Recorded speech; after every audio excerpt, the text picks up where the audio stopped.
Good morning. Good morning. Good morning. Good morning to you. I thank you all for joining in with me. We're going to just give it just a few more seconds before we get started. If you can, just share and tag and share. I greatly appreciate it as the people begin to come in. There's an awesome word. There's an awesome and powerful word of encouragement to be able to help the people to continue to move forward in the things that God has called and predestined for you. And I'm believing that it's going to be life changing, life changing. So begin to share and tag and share, and let folk know that we are on. Good morning, good morning, good morning to you. Good morning to you. I thank you all for joining us. I am Pastor Deidre Samuel McLeod. I'm the pastor of the great and awesome ministry, Divine Destiny Ministries, right here in the great city of Hartsville. I'm telling you, we're doing a great work. We're doing a mighty work of the Lord. And I am so excited about what God is doing in all of our lives. On this morning, I just want to talk to you about there's more to this. There's more to this. I'm sharing with someone about some things that God was calling me to do, and I was listening as well as the things that they were also speaking about what they knew that they believed that they should have been doing, but it was like it just wasn't all coming together. And I said to them, I said that I remember, and I'm gonna get there. I remember. That when God was calling me to move to the next place in my life, I could not understand why it seemed like everything was drying up for me where I was, because I was like, God, you called me here. I know that you told me to do this and all of this stuff. And I was steady going back and forth with God, but I knew that God was calling me to do something else, but I wasn't willing to do it. And so I was kept trying to hold on to what I was doing because I did not necessarily want to move my feet. And what I want to say to the people of God that's gathered on here right now, that oftentimes we ask the Lord for something, but we only want God to do it on our terms, and we're not willing to move our feet. We think God is just going to do it only on our terms, and we think that when God said, I'm going to open up a door, when I'm going to make a way for you, when I'm going to supply every need that you have, we begin to think that it's only going to be on our terms and not the way that God has designed it, or not the way that God has called it forth to be. We just think that God gonna make me comfortable, and God is not gonna make me uncomfortable in order to fulfill the assignment that He has called me forth to do. So I started sharing with them, and I said that you got to understand that there's more to it than what you see. That I was looking at, my business was drying up. God, where's my clients and all that stuff? But God was like, I'm trying to get your attention. And sometimes God will get your attention in the thing that we love the most, because we don't want to give up what we love the most. And so God said, in order to get your attention, I cannot get your attention off of something that you don't care about. So I'll strike the thing that you care about, or allow the thing that you care about to be afflicted, so that it can grab your attention, so that you're able to now turn your ear to me, so that you can hear what I got to say. So I said, okay, there got to be more to this. There got to be more to this. And so now when I started shifting, and I started doing what God has called me to do, started off with the church. And I said, okay, God. Then everything started coming back round full circle. Every need was met. Everything was being done. God was opening up doors. God was closing the doors that needed to be closed, and God was doing everything that He was saying that He was going to do. But I had to move my feet. I had to realize that there was more to it than what I saw. Sometimes we get so caught up in just what we see, and God is saying that there's more to it. But I'm trying to get you to see that's beyond surface. But we so carnal, we only look at the surface and we don't see the spiritual thing that God is actually trying to shift us to, because we think because I don't see it in the physical, there's no way that something good is able to come out of this. So God started dealing with me. And I knew that God was shifting me, even in this past couple of months. I knew that God was shifting me to do something else. I knew that God was, but I still could not see it. I could not see it, and so I started trying to do what I knew that I know that just comes natural to me. And I started doing it to try to make things happen so that I can be able to see things, still trying to stay in my own comfort zone. And God was still saying to me, that ain't it. There's more to this. There's more to this. You only looking at what you see, and you're not looking at what you don't see. I need for you to tap into the prophetic, where I know that I've called you to operate in. I taught you to be able to see well. You went through all of that not so that you're not being able to see. I allow you to go through all of that so I can fine tune your vision so that you are able to see well. I had allowed you to go through everything that you went through so that I can also make you be able to hear well. You're not hearing well because you're trying to stay listening what everybody else got to say, everybody else's opinion, how everybody else feel about it, what everybody else thought, what everybody else seeing. And God said, I taught you to be able to see well. I taught you to be able to hear well. You know my voice. Why are you playing with me, girl? I called you to this place because I can trust you. But you got to understand that it got to be more than this. It got to be more than this. So I began to say, okay, I started saying that I hated where I was. I started saying that and people that's really close to me, they knew, and I'm being a little transparent because I want to help some folks. I don't care that you talk, it might be tea to you, but it's a testimony to me.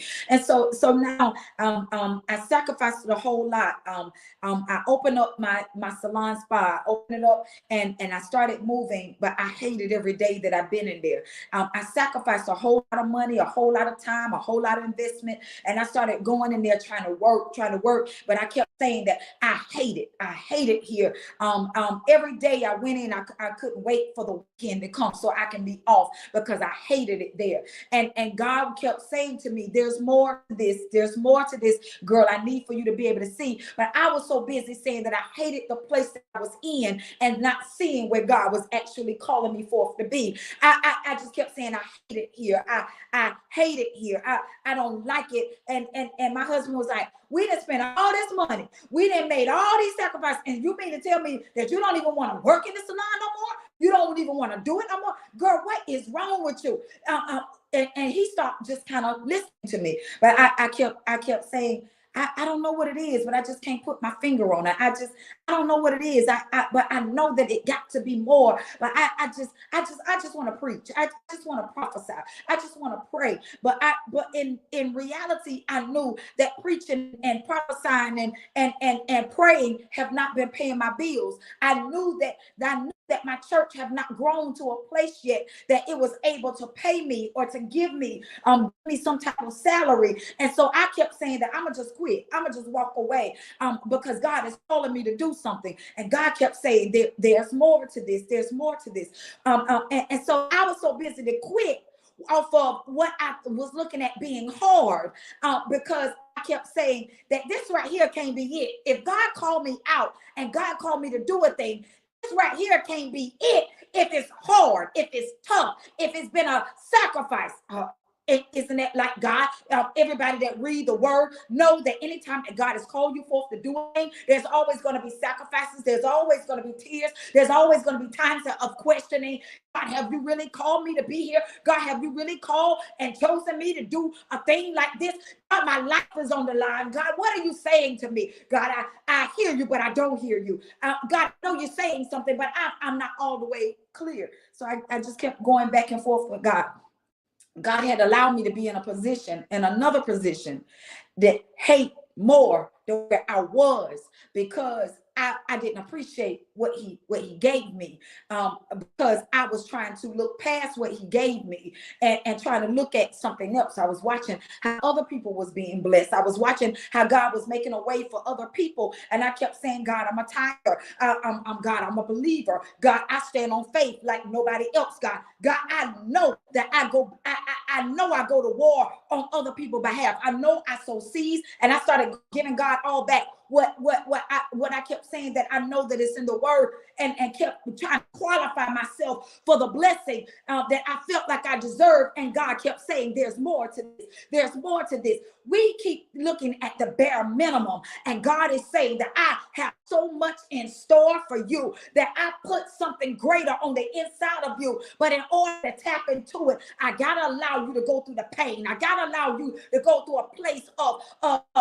shame. I got to allow you to go through the place of hurt in order to now push you to the place that I've now called you forth to be. Because if I allowed you to stay where you were, you will only stay at the bare minimum. You will only look at what you're able to produce. Go back to the word that the Lord gave me on this Sunday about preaching about my grace is sufficient. In other words, he said, my grace is sufficient, and my favor is sufficient. What I got for you is sufficient. And I sufficient is that I'm able to just to do the bare minimum. But God said, my sufficient is that you're able to do exceedingly and abundantly above all that you are able to act or think according to the power that worketh way down on the inside of you. But in order to get into the part that's way down on the inside of you, I had to now allow you to walk in my sufficient grace, because you was going to bankrupt. You was going to go through a place of insufficient funds because you was only trying to operate off of what you thought that you can produce. Yes, I said to Moses, what is that you got in your hand?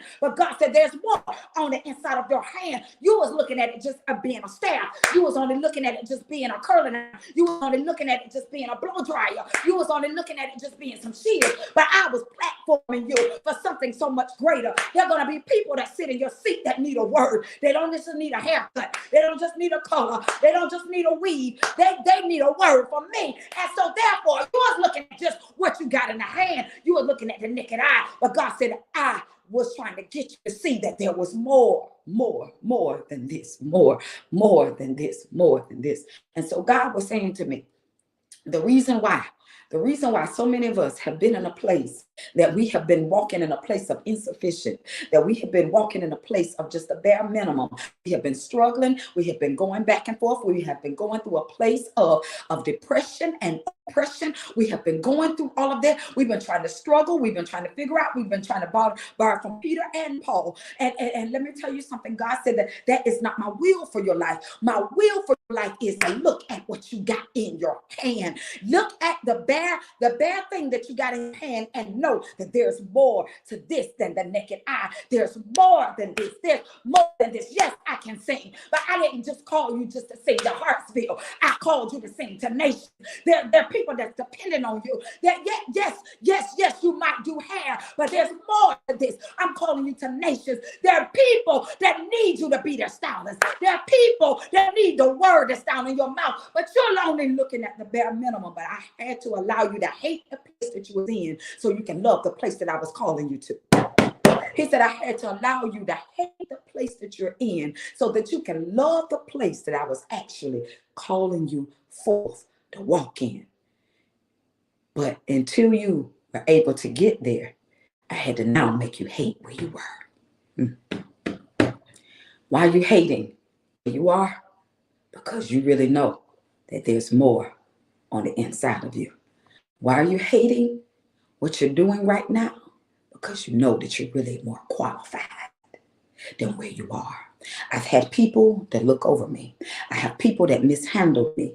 I said that is not your crowd. That is not the people that I've set for you. If they can't set aside of seeing you as the prophetess that I've called you forth to be, and they can only see you as Dee Dee, that is not your crowd. That is not the people that I've called you forth to be. You got to go back to Jesus. Jesus said, he said that in the word that Jesus, the Messiah, Jesus, the provider, Jesus, the healer, Jesus, the redeemer was right there in the midst of the people, but they kept missing Jesus, missing what they needed because they couldn't get past seeing him just as Jesus. There are a lot of people that need you, Evangelist Audrey. There are a lot of people that need you, Sister Rebecca Kelly. There's a lot of people that need you, Sister Betty Robinson. There are a lot of people that need you, Sister Donna Kelly. There's a lot of people that need you, Sister Regina Mao. There's a lot of people that need you, Minister Shanice Covington. There's a lot of people that need you right now. But reason why you have not been able to walk at your fullest potential, because you've only been looking at where you are. You ain't hated where you are enough in order to get to the place that God was now calling you forth to be. There's more to this than the naked eye. There's more. There's more. There's more to this. On this past morning, the Lord gave me 4 prophecies to give to somebody. I woke up out of a dream, literally moving from one dream to the next, to the next, to the next, to the next, about what people needed in order to be able to shift their entire lives. And I sent them out the messages and started telling them, this is what God said to me concerning you, about your next. And one sent me back a message and said that you have no clue that I was just thinking about this on yesterday, that or a couple of days ago, about what to do with the business that I actually had, that I needed to revisit it. I had to revisit it. And I said that to them, and I said, listen, there's more to you than what you can see. That there's more to you. The Bible said that I've given us the power to be able to obtain wealth. You know why we have not been able to tap into it? Because we've been looking at ourselves as if we have not been enough. We have not been qualified enough. You will never be enough to people that never see enough in you. I hope somebody caught that. You will never be enough for people that have never saw enough in you. They don't see enough in you. That's how come they don't see the value of who you are. So therefore, they will always limit you just being who I went to school with, who I used to ride with, who I went to dinner with, who I went shopping with, who I just roll with. They will never be able to see the real value in you, because they don't know how to really see the God that's really on the inside of you. They're limiting you, and you're being limited because you're hanging around folk that don't see the value in you at all. So God started dealing with me. I know this right here has turned to a little longer than Quick Work Tuesday, but the Lord has said to me, even while I was sleeping, and I got up and I kept being up and down, and even God was dealing with me about where I am right now, and He said, I want you to prepare for where you going. I want you to prepare for where you're going. And even though I had to remind you of where you at. I went to everybody know that I was an instructor. And if you don't know, you know now, for the past 3 months. But awesome money, awesome benefits. It was a major blessing to me and my family. But I hated every day that I walked in there. It was sucking the life out of me. But I kept going, because I kept trying to convince myself to reduce me to stay in a place that I hated. I kept reducing myself. I'm gonna stay here.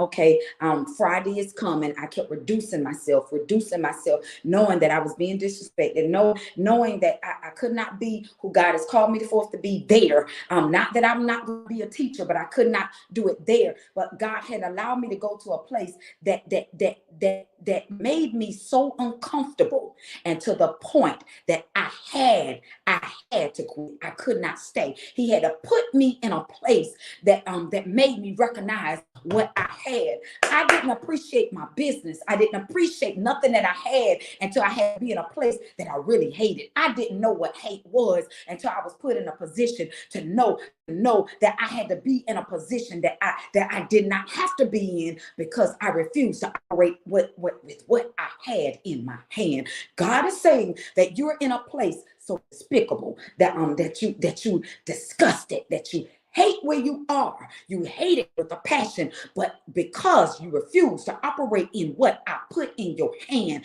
I allow you to stay in the place until you knew that I had to go back and launch something. I had to go back and launch not just something, not just anything, but launch the thing that God has placed on the inside of you. So now God is saying to me, now do you see it? Now do you see it? Now what I was trying to show you before you went out and jumped out there and did and stayed in that place. Yes, I'm calling you to be an instructor, but I'm not there. I'm calling you to do the work, but not there. We trying to give people things, trying to do stuff with folk, trying to make folk believe in us, trying to get folk on our board, and they're not with us. Let me give you one more scripture.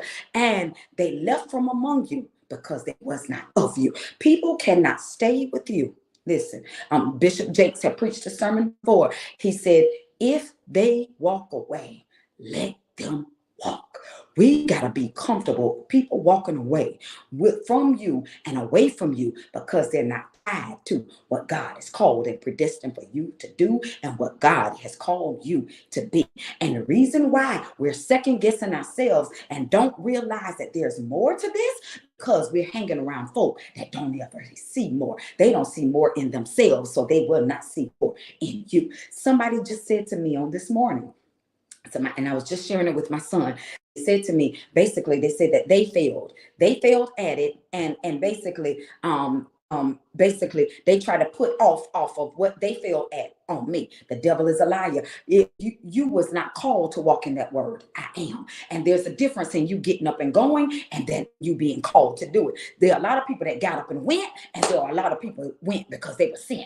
And I need to talk to the sent folk, because if you're sent, I'm telling you right now, you'll always have the grace of God that's on you, and you will never fail. People that just got up and went and was not operating in the thing that God has spoken for their life, they are no longer operating in grace. They're operating in self. That's how come they'll be always insufficient. But when you understand that you're operating in the sufficiency of his grace, know that you will never fail. You'll never fail. I pray that I've gotten out everything that I needed to get out on this morning, that to be able to share and ignite a fire on the inside of the folk. Listen, we're going to conclude on tonight. We're going to conclude on tonight as we go forth and talk even the more about operating in the grace of God, because I'm believing that we're going to operate in the next level, the next season of our lives. And we got to do it before the end of this year.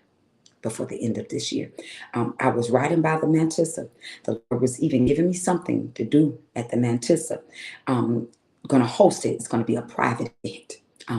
Going to get some folk that want to come, that want to be a part, and that I'm going to impart on the inside of the folk, and that we're going to lay hands, we're going to feast, and we're going to operate, we're going to move, I'm telling you, because there got to be some things that's got to be released before 2024 is over, so that we can be able to see the full fruition of it.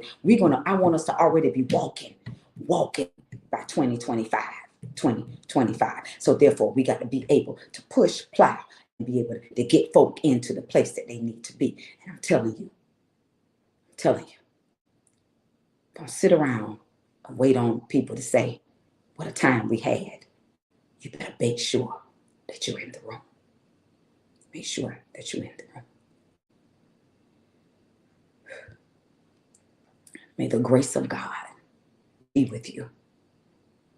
But I pray that you don't continue to bankrupt being in a place of insufficient funds because you refuse to move your feet. Operate in grace and watch the abundance of the Lord portion. This is Quick Word Tuesday. I pray that it has been listened to you. I pray that it restore you. I pray that it ignite a fire in you so that you can get back doing what God has called and commanded for you to do. Sow a seed. If God was speaking to you on this morning, so whether it's $1, $2, $3, I don't care. Don't ever leave out of an environment and God was speaking to your spirit and you refuse to sow into it. I love you guys. Have an awesome and wonderful day. To God be all of the glory.